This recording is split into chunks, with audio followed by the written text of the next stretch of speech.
días, soy Judith Domínguez, soy profesora investigadora del Colegio de México y coordino este curso titulado Manejo Integral del Agua en Zonas Rurales e Indígenas.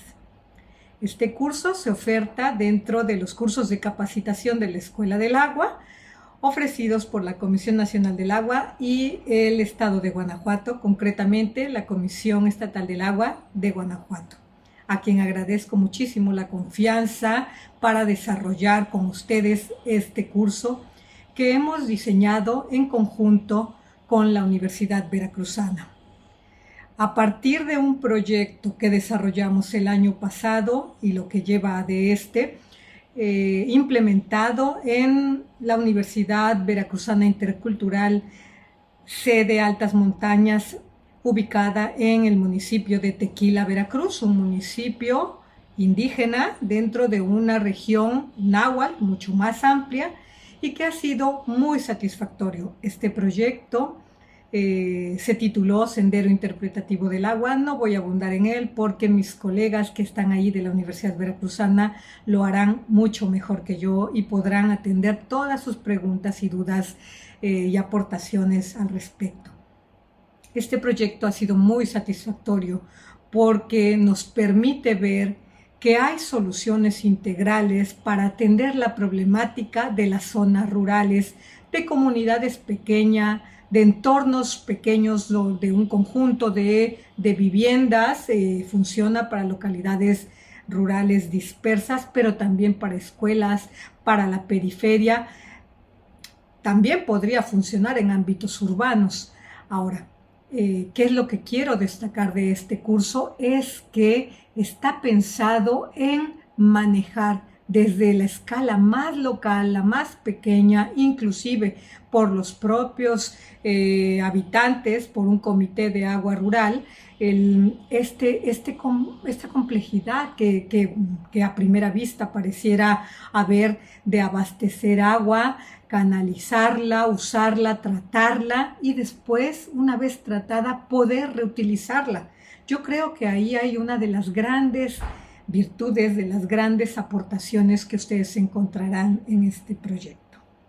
Bueno, este curso tiene varios módulos.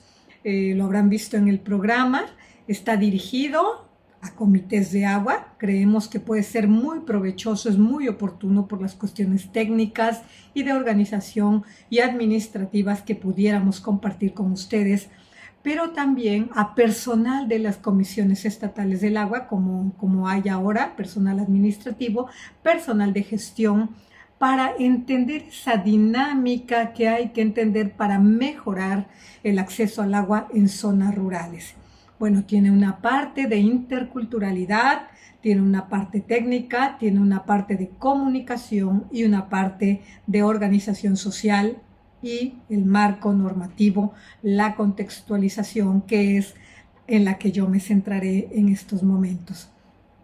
Lamento no poder estar presencialmente, me hubiera gustado muchísimo, pero me encuentro ahora mismo fuera del país, pero estaré conectada para atender sus preguntas y para continuar en los días del curso, por si en algún momento pudiera aportar también al mismo o resolver algunas dudas o cuestionamientos que ustedes tengan. Bueno, dicho este agradecimiento, esta presentación muy general del curso, quiero iniciar con la parte que me corresponde a mí. Es el marco normativo de la gestión comunitaria del agua, que se enmarca en uno mucho más grande. Voy a ir de lo general a lo más específico. Y lo general me lleva a hablar del marco constitucional en primer lugar. ¿Qué quiere decir esto? ¿Qué tenemos ahí? Bueno, tenemos una constitución que es de 1917, que es nuestra norma máxima, que es por encima de ella solamente estarían los tratados de derechos humanos, pero esta norma nos permite, nos dice cuál es el marco que no podemos sobrepasar, cuál es el mínimo de respeto para una convivencia entre los habitantes, entre las autoridades. Bueno, la Constitución de 1917, miren que ya tiene más de un siglo, estableció en el artículo 27 qué son las aguas nacionales y a quién le corresponde administrarlas, cuidarlas y preservar que se encuentren en buen estado. Y se dijo en ese momento que era a la Federación. A la Federación significa al Gobierno Nacional a través de la Comisión Nacional del Agua, porque es la autoridad del agua.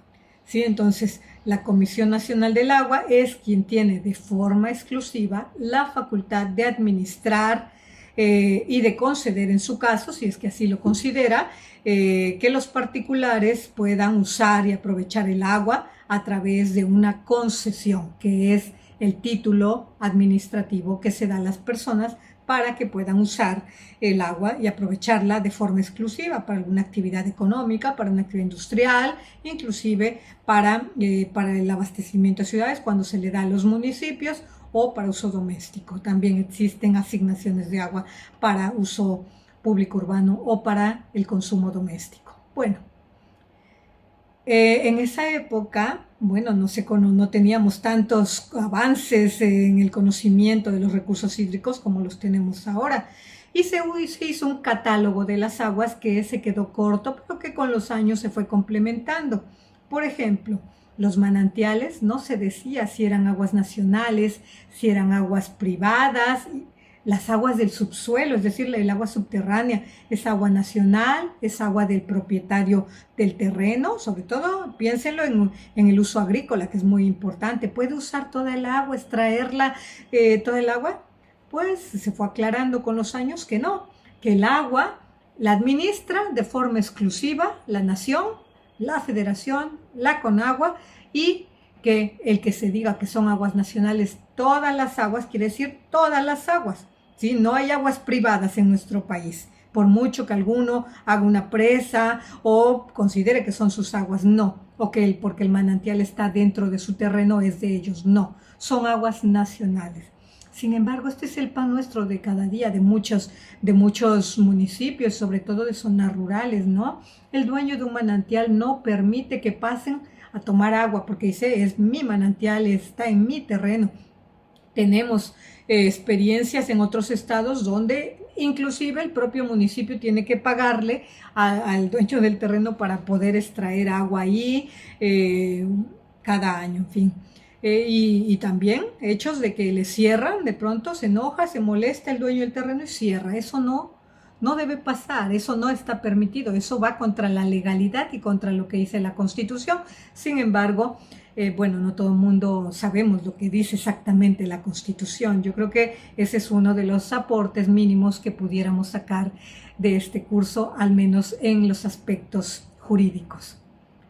Bueno, a la Federación le corresponde entonces la administración de las aguas, es decir, quién la usa, con qué condiciones y qué pasa si hace un mal uso de esa agua.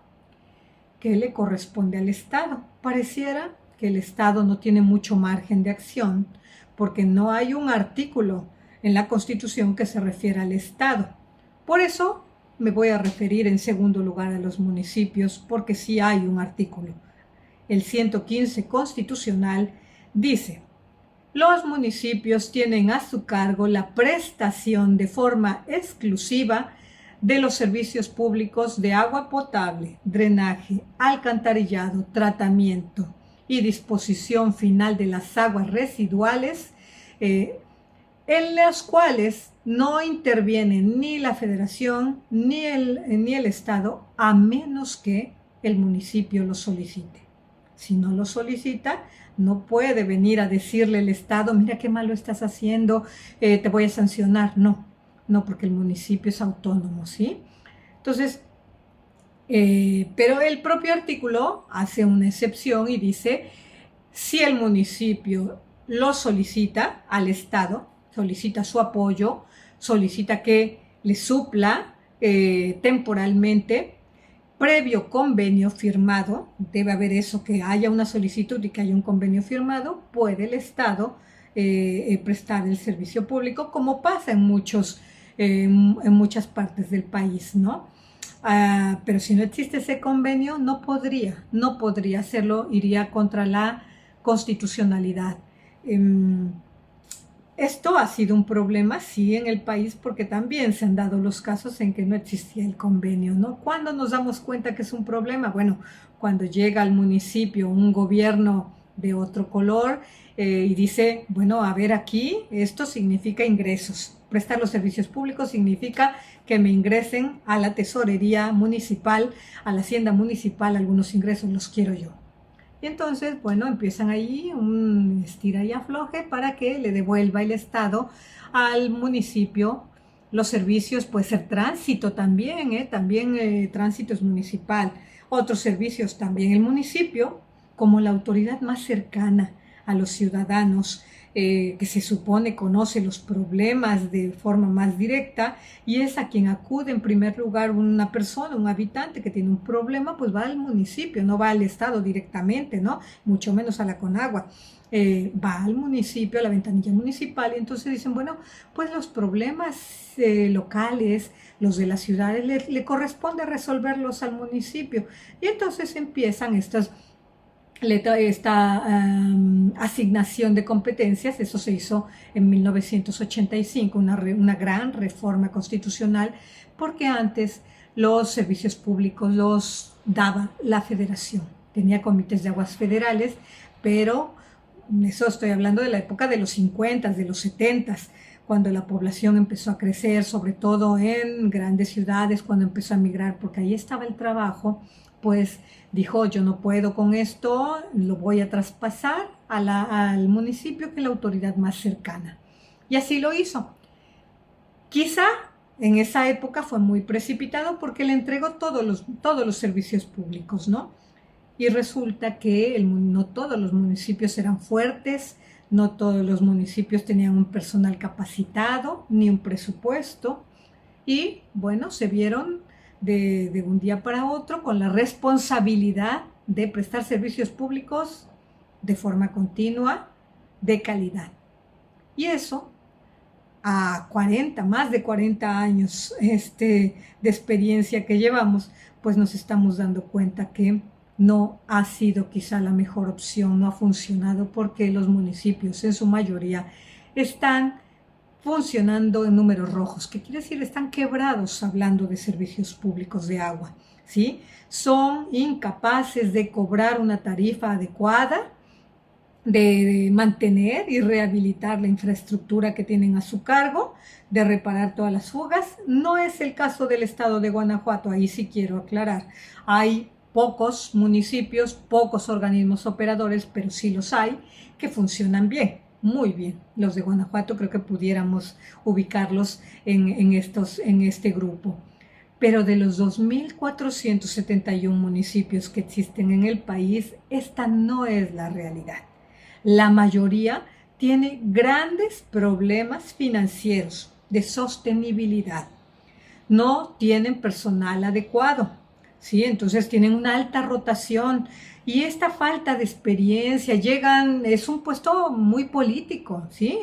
Digámoslo muy claramente, los servicios públicos de agua en los municipios, aun cuando sean organismos operadores descentralizados y no la Junta Municipal, suelen ser ocupados muchas veces, en muchas ocasiones, por personas que que estuvieron en campaña y que llegan y ocupan un cargo y bueno, dicen, bueno, aquí te pongo a ti en el área del agua porque además es una caja de ingresos importante.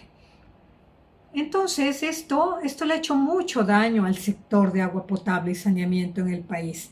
No se ha dedicado, no se han identificado más bien las áreas donde hay que poner mayor atención, porque dinero sí ha habido. Llevamos más de 30 años de programas federales y tratándose del medio rural está el PROSAPIS, que está desde 1990, ¿no? Un programa para atender a zonas rurales. Quizá lo recordarán ustedes, ahora ya no existe. Ahora se integró en lo que llaman programa de agua potable y tratamiento, que es el PROAGUA. Pero ese PROSAPIS tenía un presupuesto que no era menor para atender los problemas de falta de agua y de drenaje y alcantarillado en las zonas rurales. Ahora, pues era un programa federal de subvenciones a estados y municipios que resultó, por mucho dinero que tuvo, también insuficiente, ¿no? Los municipios, lo que nos damos cuenta es que dedican a veces poco dinero. Están esperando, se acostumbraron a esperar el dinero de la federación.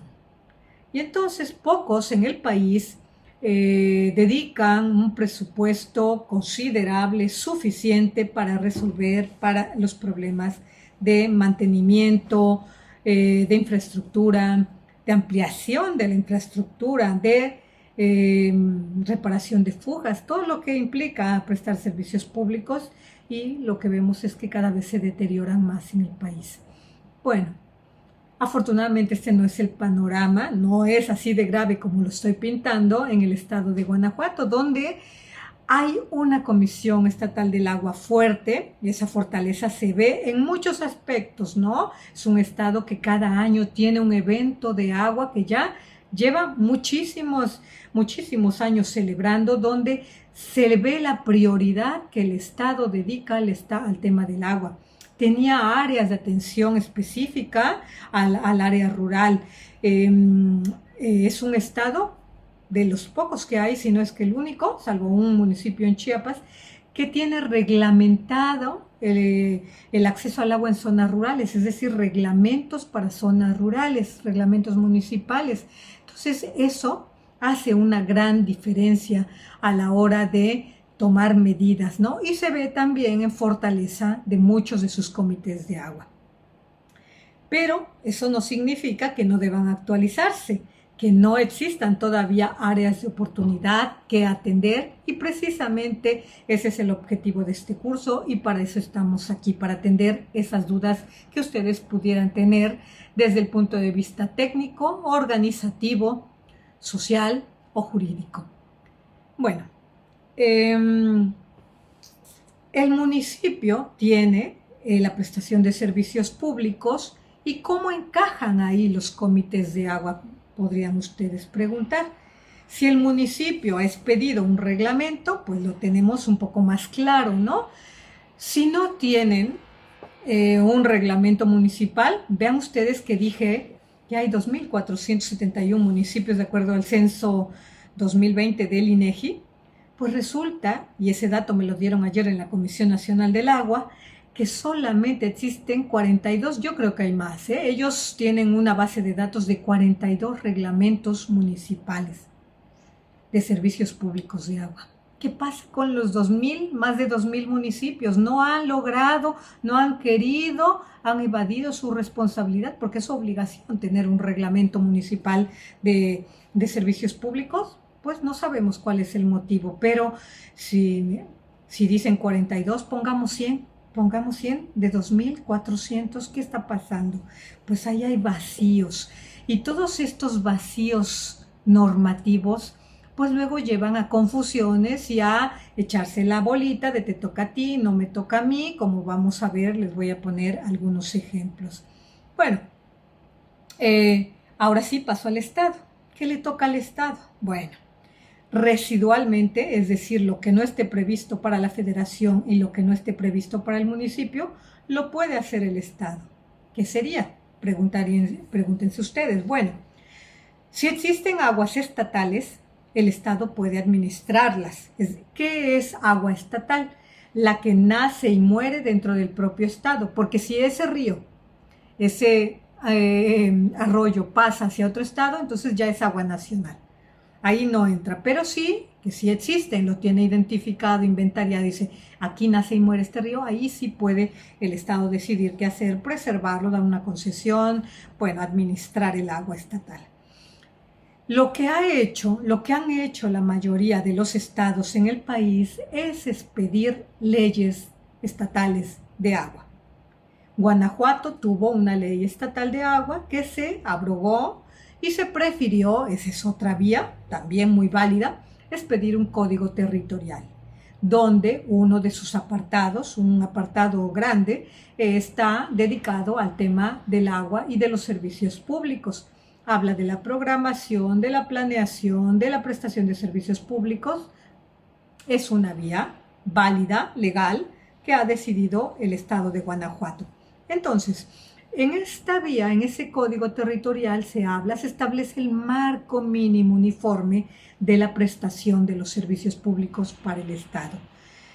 ¿Para qué serviría? Para varias cosas. La primera es para homogeneizar lo mínimo sin invadir la competencia municipal, porque el municipio tiene una competencia muy fuerte que no se puede vulnerar por el Estado ni por la Federación, a menos que haga algo muy grave, ¿verdad? Y a menos que haya un convenio de por medio donde el municipio le permita que participe. Si no lo hay, no hay manera de entrometerse, diríamos. Bueno, el Estado, con esa ley o con ese código territorial urbanístico, ¿qué es lo que dice? Bueno, un mínimo común para todos los habitantes, no es que en uno haya mejores servicios y una gran diferencia, y es muy útil cuando el municipio no tiene un reglamento de servicios públicos. Entonces ahí, pues lo que se aplica es la ley estatal de aguas. Pasa en muchos municipios del país, ¿no? El único marco que hay es la ley estatal de aguas.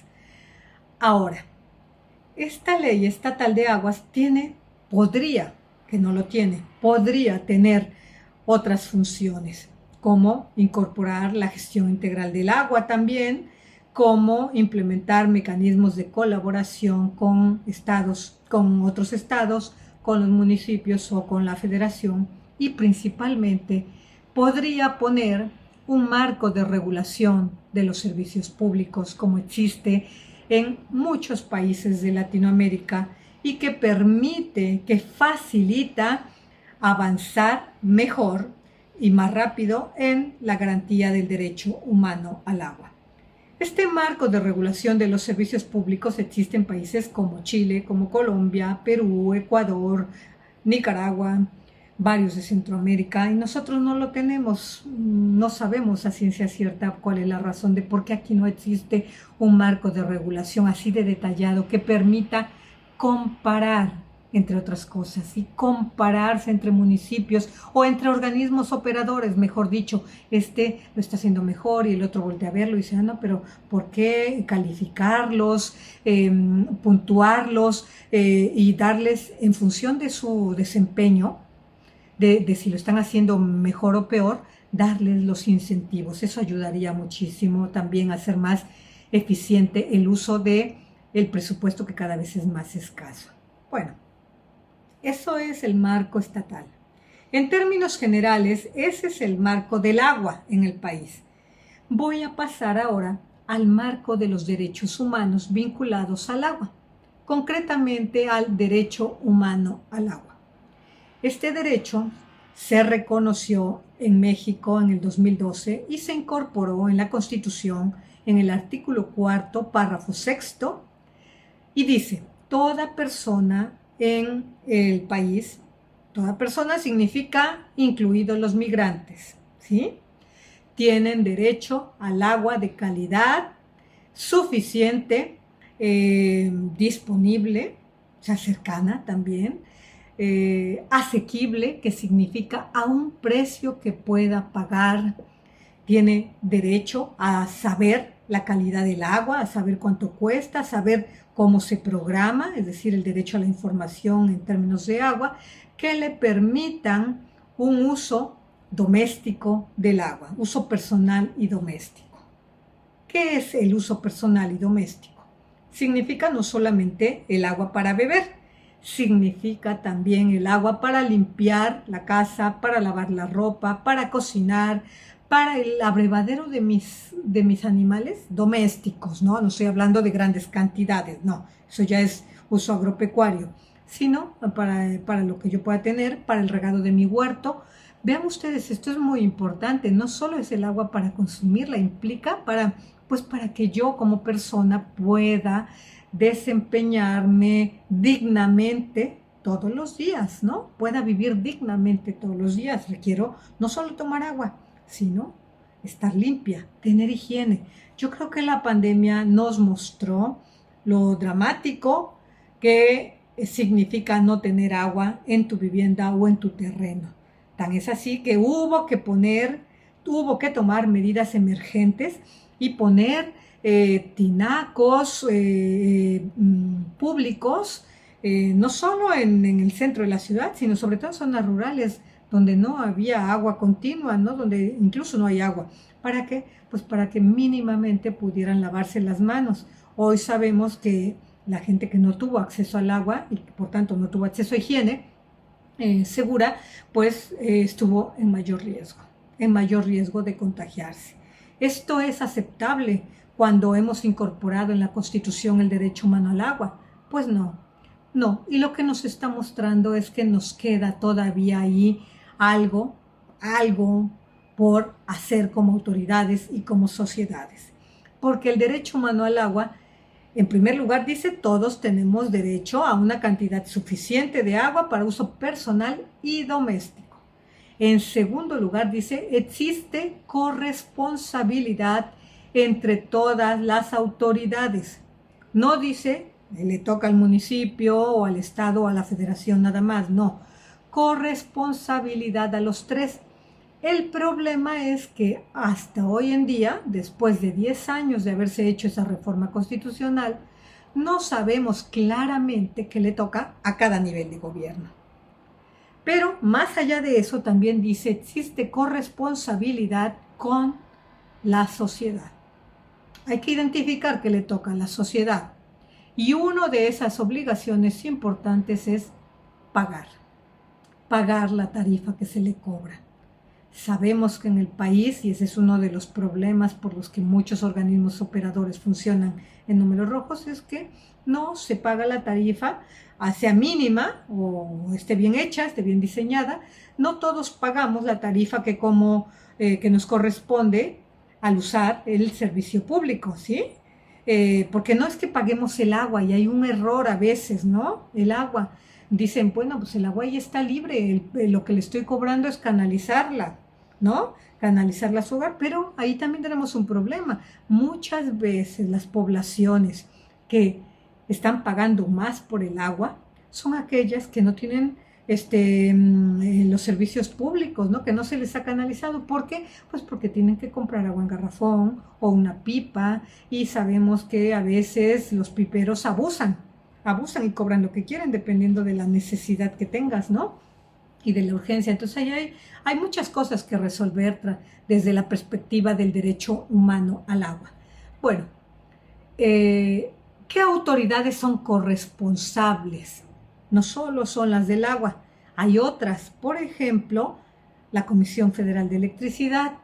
¿Por qué digo esto? Y ustedes que si operan plantas de bombeo o de tratamiento lo entenderán fácilmente.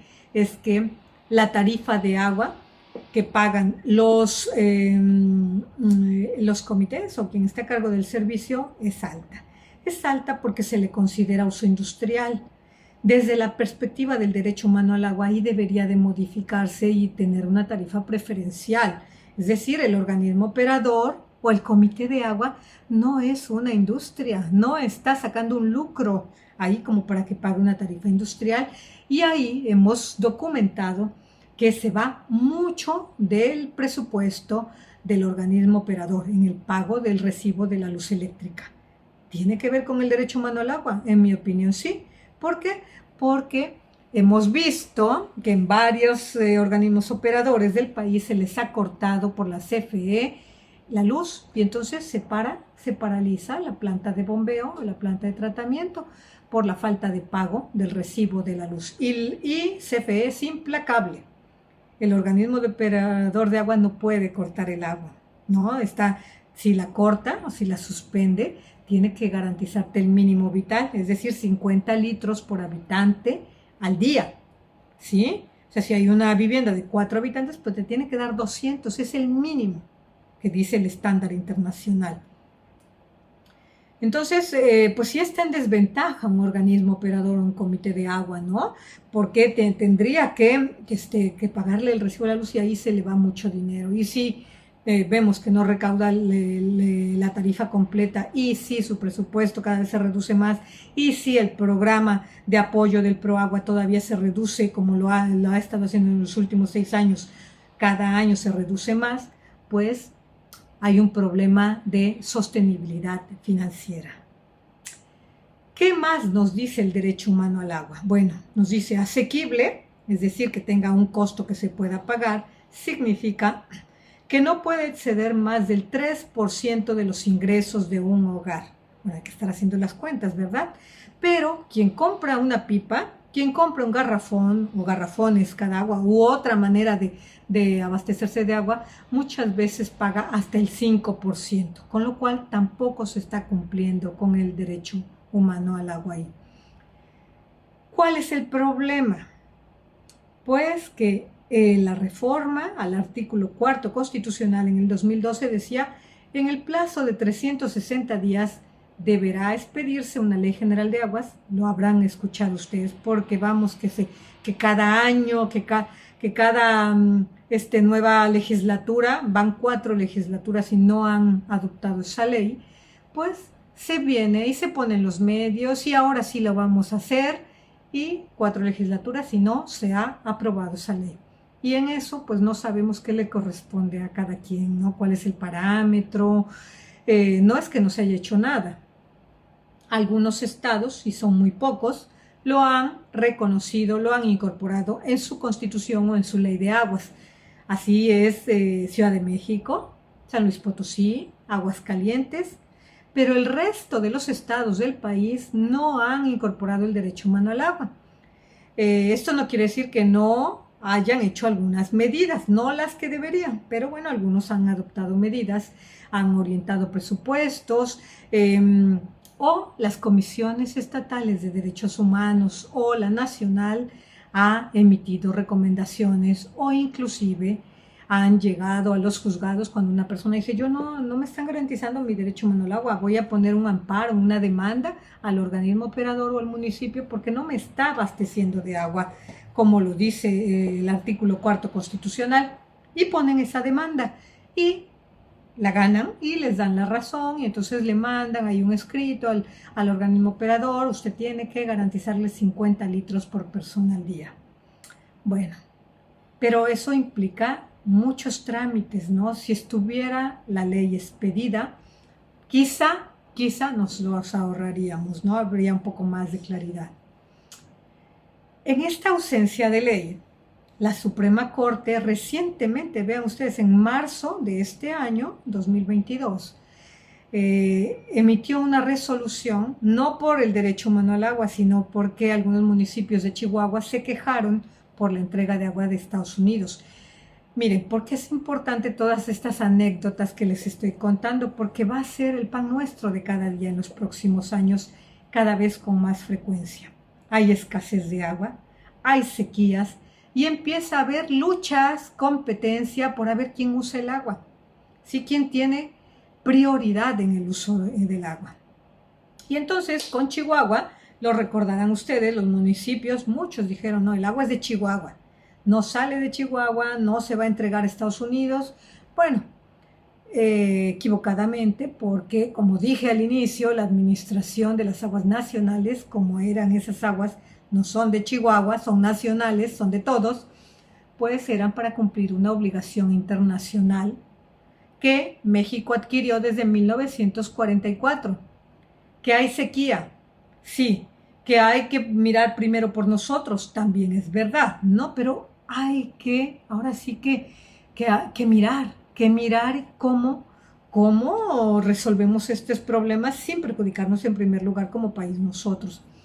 Pero la Suprema Corte, cuando resolvió este tema, también dijo, bueno, aquí pasa algo, y es que el Estado no garantizó tampoco el derecho humano al agua, ¿no? Porque también lo demandaron los municipios, dijeron, es que el derecho humano al agua del municipio cuando se está vulnerando porque no tenemos agua suficiente para abastecer a la población. Bueno, la Suprema Corte sí dijo algo ahí, dijo, pues es una falta muy grave de los diputados y de los senadores que no hayan adoptado esa Ley General de Aguas, y les doy un plazo de septiembre, el próximo periodo de sesiones, que inician unos días de septiembre a diciembre, para que expidan esa ley.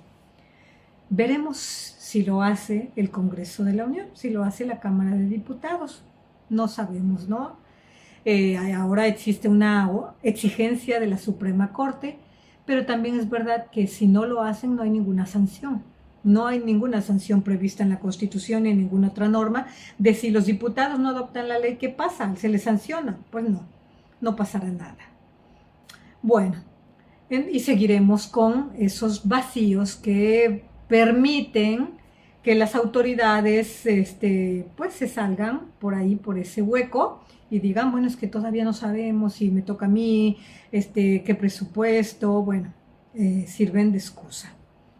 Pero el derecho humano al agua y los derechos humanos en general son ahora mismo un argumento jurídico muy fuerte para exigir a las autoridades que cumplan con esta obligación y con muchas otras, el derecho a la salud, el derecho a la información, el derecho al medio ambiente sano, bueno, son derechos fuertes. Ahora bien, ¿qué es lo que nos falta por hablar en este marco jurídico? Voy a hacer un recuento. He hablado del marco constitucional, ¿sí?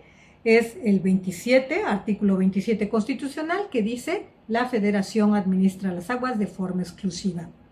Artículo 115 constitucional, el municipio es el encargado de prestar los servicios públicos de forma exclusiva.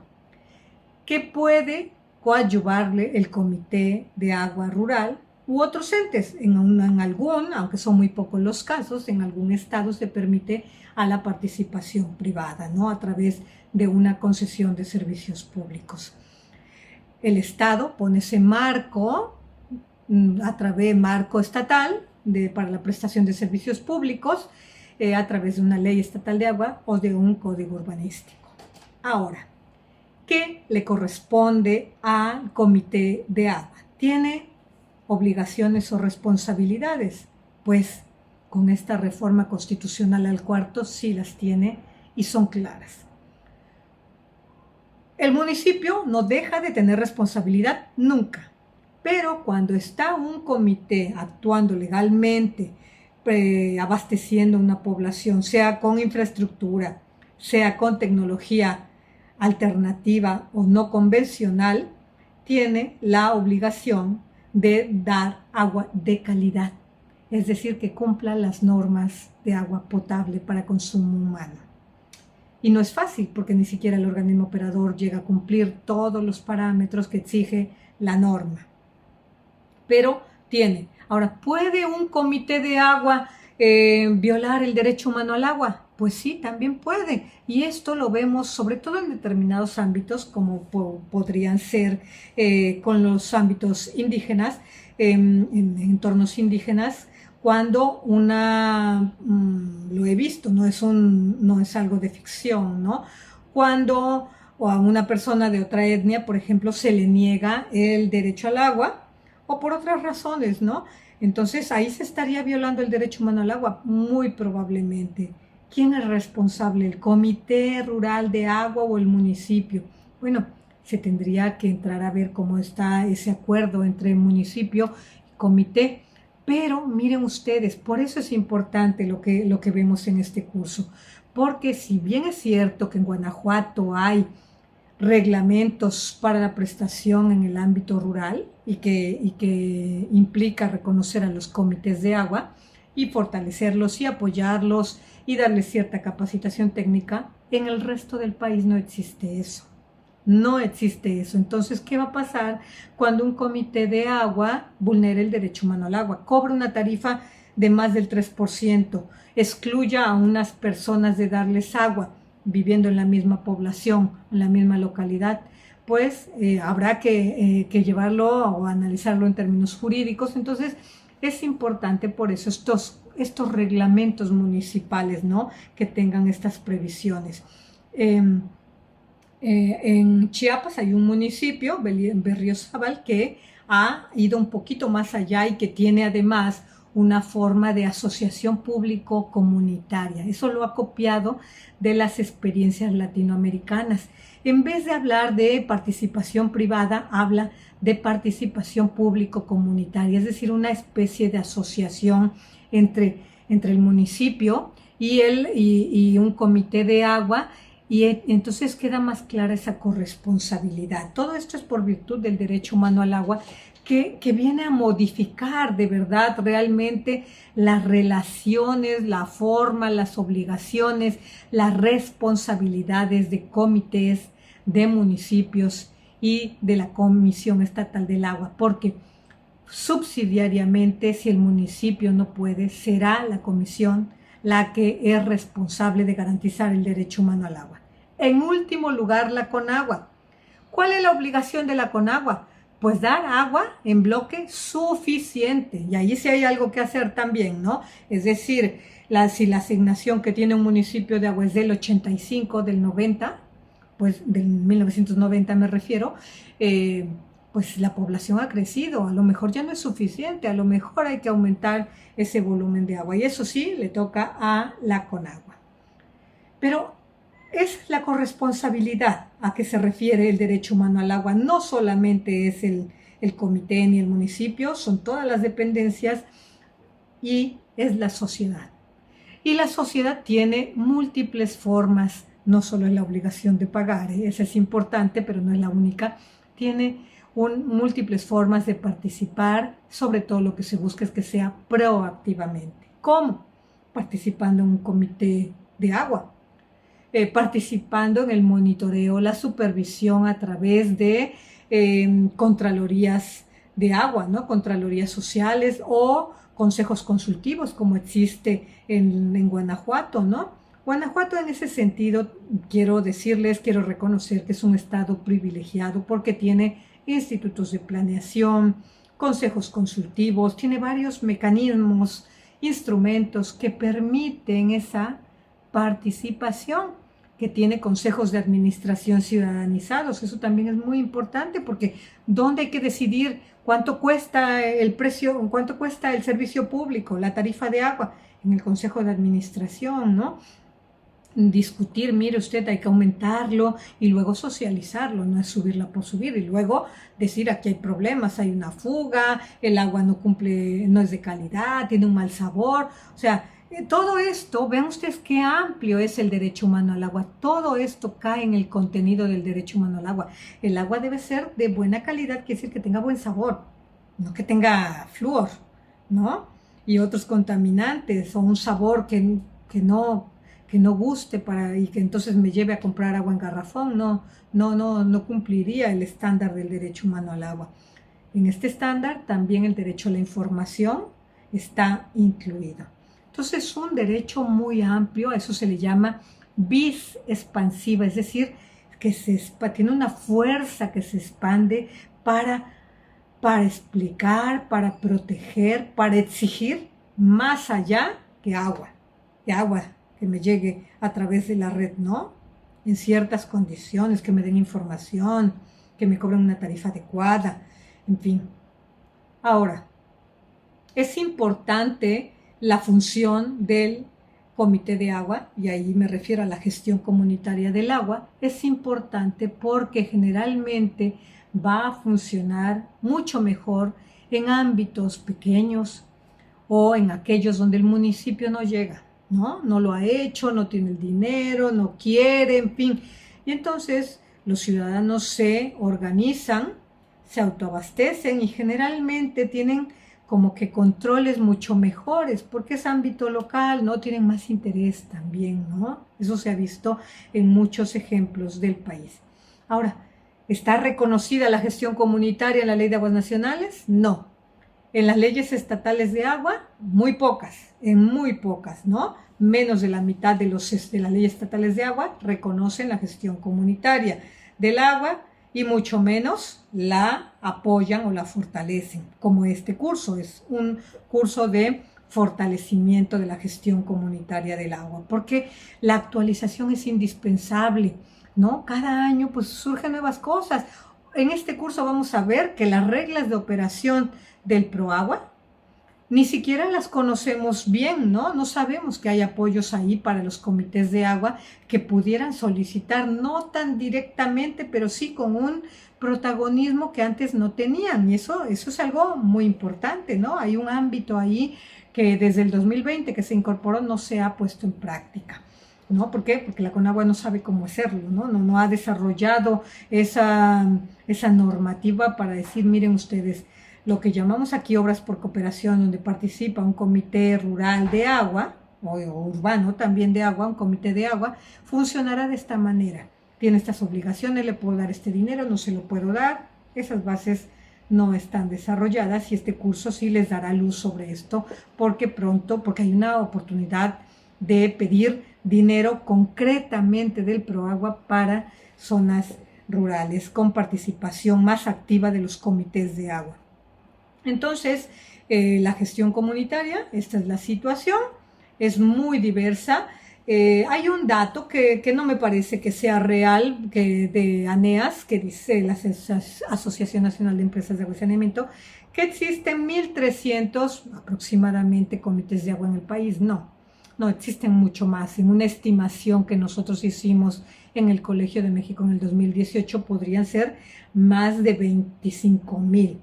¿Por qué? Porque cada estado tiene muchísimos, reconocidos o no reconocidos, ¿sí? Realmente no existe un padrón de comités de agua en el país, no lo tiene la Conagua, algún estado tuvo el intento de hacerlo y bueno, identificaban muchos, ¿no? Y recuerdo que Morelos, que es uno de los estados que hemos trabajado, Guanajuato, Veracruz, decía Morelos, tenían alrededor de unos, por lo menos 300 comités de agua, ¿no? Entonces, pues hay 32 estados en la República y en todos hay, eso sí es verdad, comités de agua. Fuertes, débiles, organizados, reconocidos, no reconocidos. El caso es que la gestión comunitaria del agua, o más ampliamente de los recursos naturales, cuando lo hacen en el país, pues es una prioridad de este gobierno. También lo hemos visto, se refiere a que hay que fortalecerla, atendiendo a que es una forma de coadyuvar con los gobiernos, ¿no? Donde ellos no pueden hacerlo solos o directamente. Entonces, es importante conocer e identificar áreas para mejorar y fortalecerlas, sí. Ese es el objetivo y este es el marco normativo de la gestión comunitaria del agua, que no puedo decirlo de forma sola, ¿no? Porque como ven, me referí solo unos pocos minutos debido a que es muy poca la regulación que existe en las normas estatales, pero se enmarca en una normativa más amplia que no podemos traspasar. Muchas veces queremos o creemos de buena fe que el comité de agua puede hacer todo, ¿no? Y que aquí no entra el municipio. Pues no. Jurídicamente eso no es posible. El municipio entra porque es su ámbito territorial. Claro que no puede venir y abusar y decir, ya que construiste, ahora yo voy a operar la obra. No, eso hemos visto también, ese tipo de situaciones, ¿no? La cuestión es que lo que mejor funciona es esa corresponsabilidad, esa cooperación entre comités de agua, municipios y estados. Y bueno, pues yo quiero destacar que Guanajuato siempre ha sido un estado muy interesado desde la Comisión Estatal del Agua, que a mí me consta porque he sido invitada en varias ocasiones a los eventos anuales o a impartir cursos que desde la Comisión Estatal del Agua se dan para los comités de agua. Bueno, quedó a su disposición por si tienen preguntas. La grabación estará disponible para ustedes. Por si es de su interés algún tema que no haya quedado claro, volver a revisarlo. Y por supuesto estaré atenta a sus comentarios, a sus observaciones, preguntas y a ese diálogo que quieran ustedes establecer. Muchas gracias.